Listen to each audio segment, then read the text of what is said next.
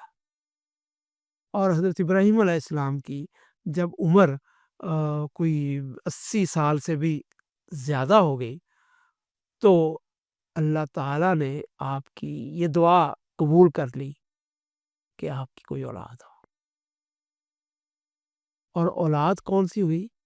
حضرت سارہ سے نہیں ہوئی، جو ان کی نئی بیگم تھی،